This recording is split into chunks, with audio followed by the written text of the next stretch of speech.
जय Hind my friends, binomial theorem के दूसरे लेक्चर में आप सभी का वेलकम है।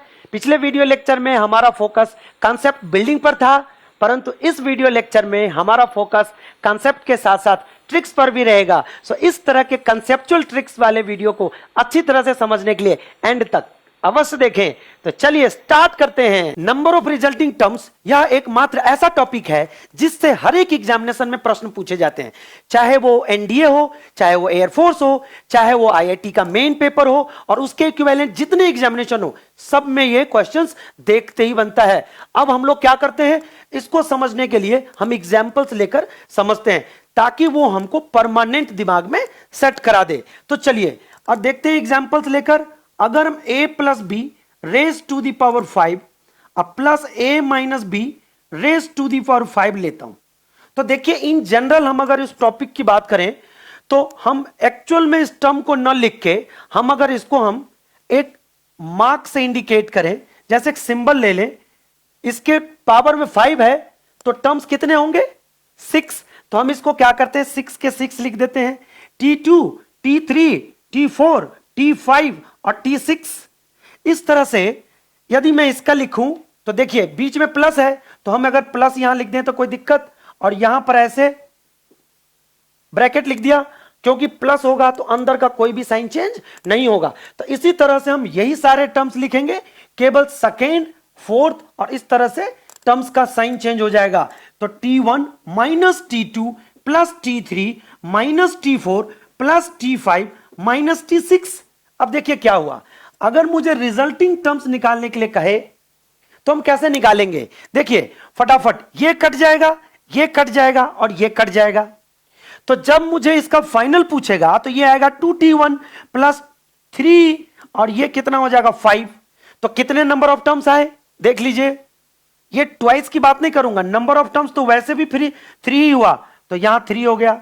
अब देखिए यदि आपसे पूछा जाए कि बताइए अगर इसमें हम माइनस कर दें तो क्या होगा, तो माइनस कर देंगे तो जो अभी ये कटा है ये बच जाएगा और जो बचा था वो कट जाएगा। तो जैसे ये माइनस आएगा तो देखिए यहां माइनस कर दिया, ये हट गया, तो जैसे माइनस आया तो क्या हो जाएगा, ये माइनस हो जाएगा, ठीक, ये प्लस हो जाएगा, ठीक, ये माइनस हो जाएगा, ये प्लस हो जाएगा, ये माइनस और ये प्लस हो जाएगा। अब देखिए जो टर्म इसमें कटा था वो यहां पर बच जाएगा। तो T2 T4 और T6, फिर भी इसमें नंबर ऑफ टर्म्स 3 ही हुआ, देख लीजिए, ठीक है। यहां इस तरह से अगर हमने देख लिया, यहां पर फॉर्मूला हमने क्या देखा कि यदि इस सिस्टम से अगर कोई भी क्वेश्चन अगर पूछा जाता है और अगर पावर में ऑड हो, चाहे 5 हो, चाहे 7 हो, चाहे 9 हो, या 101 हो या 151 हो, किसी भी तरह का कोई भी पावर हो लेकिन ऑड हो, तो हमेशा क्या दिखता है, ये देखिए, चाहे बीच में प्लस हो चाहे माइनस हो। शायद आपके दिमाग में फॉर्मूला बन गया होगा। तो इस तरह से हम एक फॉर्मूला देख लिए कि यदि a plus B raise to the power n plus a minus B raise to the power n होगा, तो ऐसे क्वेश्चंस का हमेशा क्या होगा, नंबर ऑफ टर्म्स क्या होगा, देखिए एक बार, तो ये हमारा नंबर ऑफ टर्म्स हो गया n प्लस 1/2।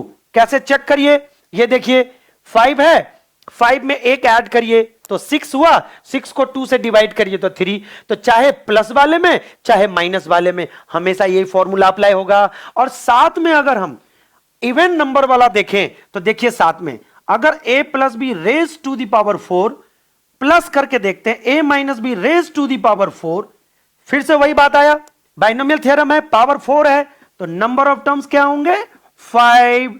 तो कितने हुए T3 T4 T5, बीच में प्लस है तो प्लस हमने यहां डाल दिया, T1 माइनस T2 इसके चलते, फिर प्लस T3 माइनस T4 और प्लस कितना T5।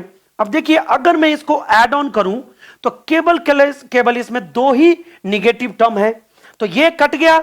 देखिए तो नंबर ऑफ टर्म्स इस केस में कितने आए, twice of T1 T3 T5। चूंकि प्लस था इसीलिए निगेटिव टर्म कम कटा, ज्यादा कम नहीं कटा, एक ही कम कटा, क्योंकि देखिए 3 इधर बच गया तो 2 ही इधर कटा। अब क्या सोच रहे हैं कि यदि बीच में हम यहां पर माइनस कर दें और इस पूरे टर्म को ध्यान से समझिएगा, अगर इस पूरे टर्म को अगर हम माइनस लगा दें तो क्या होगा, जो टर्म बचा है, देखिए यहां पर ये जो टर्म बचा है वो सारे कट जाएंगे और जो टर्म कट गया है वो बच जाएंगे, क्योंकि माइनस करने से ये प्लस हो जाएगा, ये माइनस हो जाएगा, ये माइनस हो जाएगा, ये प्लस हो जाएगा, ये माइनस हो जाएगा। तो अब हम क्या कर रहे हैं, इसको काट रहे हैं ऐसे, ये कटेगा और ये कटेगा। तो जब बीच में माइनस होगा तब ट्वाइस ऑफ क्या आएगा, गौर से देखिएगा, T2 आएगा और T4 आएगा। तो क्या आपने देखा कि प्लस वाले में अगर 3 टर्म्स आते हैं तो माइनस वाले में 2 टर्म्स आएंगे, डिफरेंस उतना ही है। अगर इसका फॉर्मूला अगर हम देखें तो बहुत ही सिंपल फॉर्मूला बन गया। कैसे, ये देखिए, अगर a plus B raise to the power n है, अब plus a minus B raise to the power n है, बीच में प्लस है, तो इसका नंबर ऑफ टर्म्स कितने होंगे, देखिए नंबर ऑफ टर्म्स हो गया हमारा कितना, n/2 प्लस 1, एक अधिक, हाफ से एक अधिक, देखिए 4 है तो 4 का हाफ 2 और उससे एक अधिक तो 3 आया। और लेकिन चूंकि माइनस होगा तो बहुत ही सिंपल, तो क्या आ गया, ध्यान से समझिएगा, अगर a plus B raise to the power n minus a minus B raise to the power n होगा, तो यहां नंबर ऑफ टर्म्स कितने होंगे, आप ही बताइए, इसमें number of terms simply n/2 होंगे। अब एक चीज आप शायद देख पा रहा होगा आपको कि अगर ये सारे के सारे टर्म्स इवन वाला है और ये ऑड वाला है, तो यहां पर आप चाहे तो आप लिख सकते हैं कि n ऑड है और यहां पर n क्या है, इवन है, ये n इवन है। अब इस तरह से इस जितने भी फॉर्मूला था उसको हमने कंसेप्ट के साथ साथ किया है और इस तरह से ये हमारे लाइफ का एक पार्ट बन चुका है। अब इसे हम आसानी से नहीं भूलेंगे। तो चलते हैं इससे रिलेटेड क्वेश्चंस के ऊपर। ये सभी प्रीवियस ईयर्स के इंपॉर्टेंट क्वेश्चंस हैं। यदि इसको हम कंसेप्ट के साथ करें तो देखते हैं इसको हम पलक झपकते कैसे करते हैं। लेकिन इससे पहले जो अभी हमने पिछले सेक्शन में कंसेप्ट देखा था, इसका पूरा का पूरा एक बार हम लोग समरी देख लें। तो देखते हैं, देखिए कि यदि पावर ऑड हो और अगर ये देखिए प्लस और माइनस हो, चाहे ये माइनस वाला टर्म पहले हो या बाद में हो, उससे कोई फर्क नहीं पड़ता, आपका आंसर हमेशा n+1/2 होगा। तो एक बार मनी मन रिविजन्स मारते रहिए मेरे साथ साथ। तो ये हो गया हमारा आंसर। लेकिन यदि अगर पावर इवन हो और बीच में प्लस हो तो सीधे क्या करेंगे, इवन वाले जो पावर है उसको बाई 2 कर देंगे और एक ऐड कर देंगे। तो ये हमारा आ गया आंसर प्लस वाले के साथ।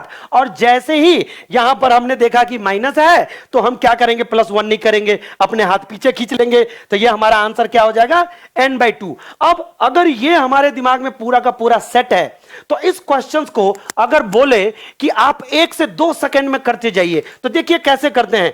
पावर हमारा क्या दिखा, ऑड, तो ऑड देखते ही क्या करेंगे, तुरंत इसमें +1 करके बाई 2 कर देंगे। तो देखिए हमारा क्वेश्चंस का जो कंसेप्ट है वो ये है और इसके जगह पर ये डाल देते हैं और 9 + 1 10/2 और हमारा आंसर आ गया 5।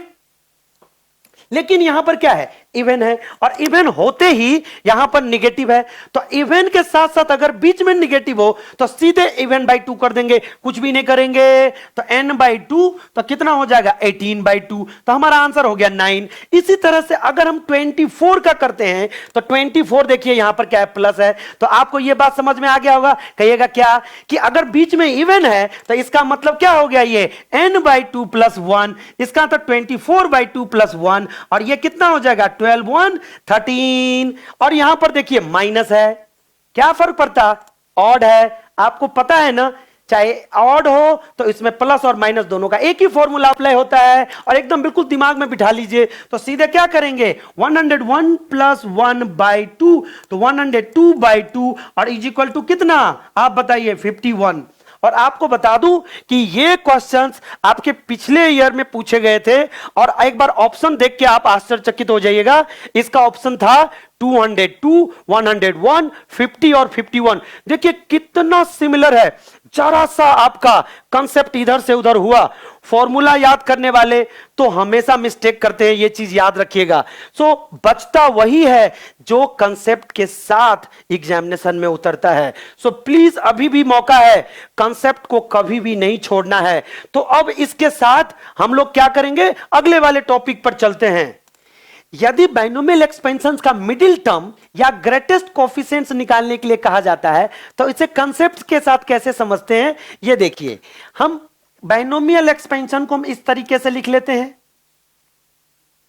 अब आपको यह बात पता है कि बाइनोमियल एक्सपेंशन में इस n के ऊपर इवन और ऑड का गेम होता है।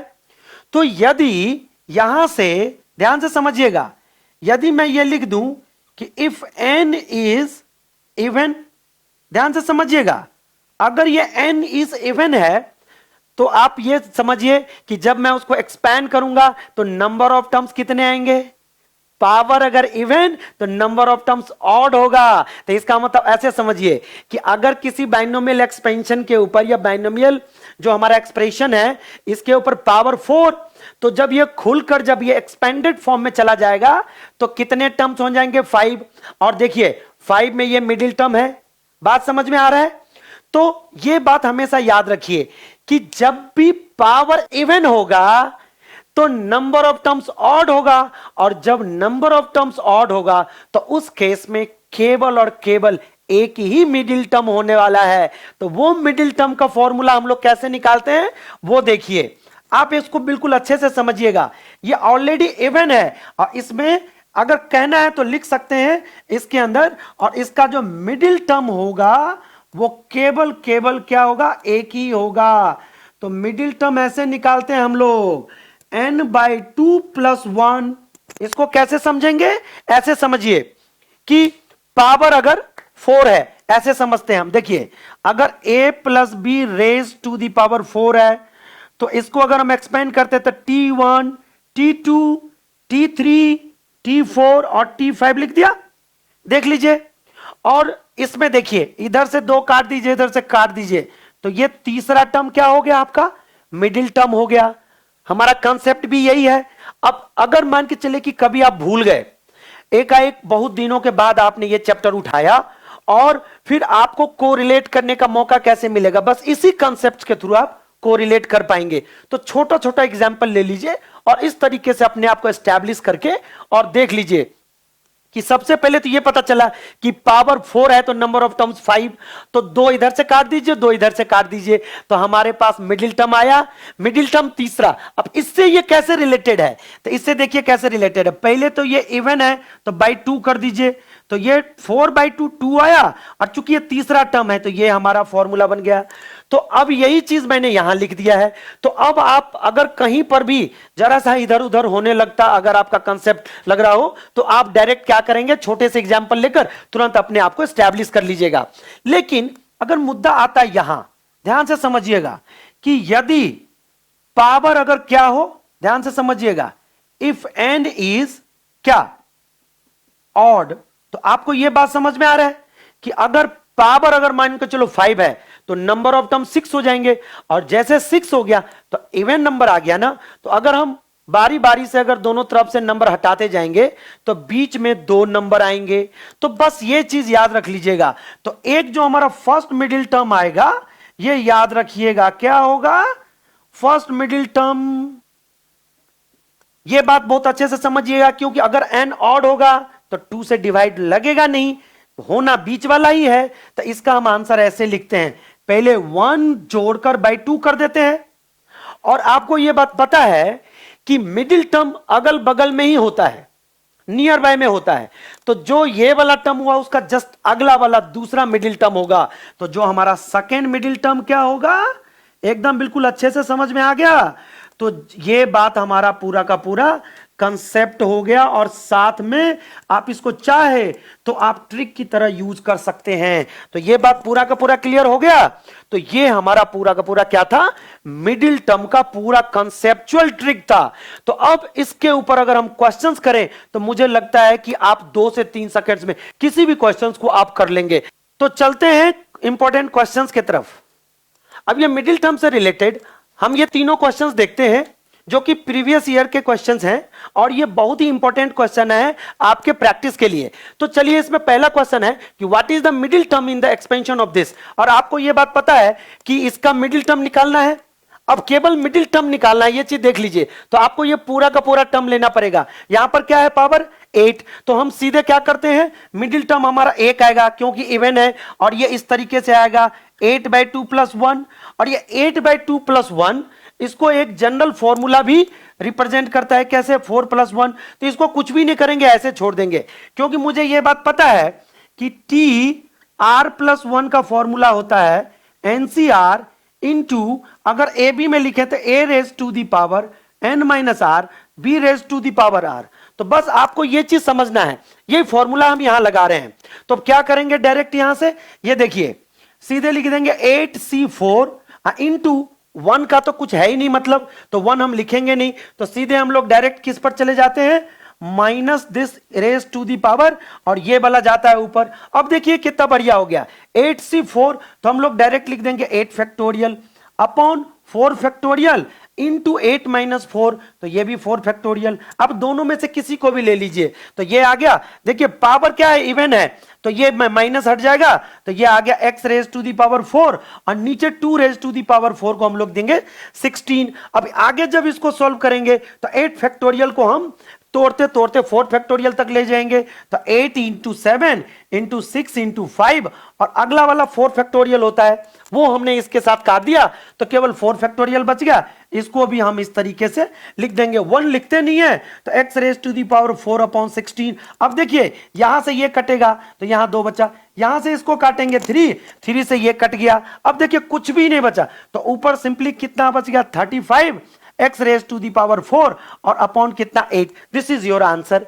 तो हमने देखा कि कितना बढ़िया कंसेप्ट लेते हुए हम इस जनरल फॉर्मूला को अप्लाई कर दिया और ये हमारा आंसर निकल गया। इसी तरह से अगर ये पूछा जाए, देखिए यहां पूछा है सम ऑफ द कोफिशिएंट्स, इसका मतलब है कि कोफिशिएंट्स का सम कब होगा, जब आप 1 से अधिक रहेगा तभी तो सम करेंगे। और ये बात क्लियर कह रहा है, क्योंकि आपको ये बात पता है कि ये क्या है, ऑड पावर है, और ऑड हमेशा कितने मिडिल टर्म देता है, 2। तो इस तरह से हम लोग क्या करेंगे, यहां से देख लीजिए।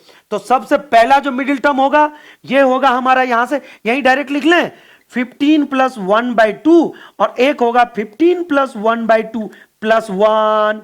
तो इस तरीके से क्या हो गया हमारा, ये देखिए एक हो गया हमारा कितना 8, और दूसरा हमारा क्या हो गया, एक 9th, यही टर्म होगा। लेकिन इसको जनरल टर्म में कैसे लिखेंगे, तो ये इसको लिखेंगे 7 + 1 और प्लस t 8 + 1।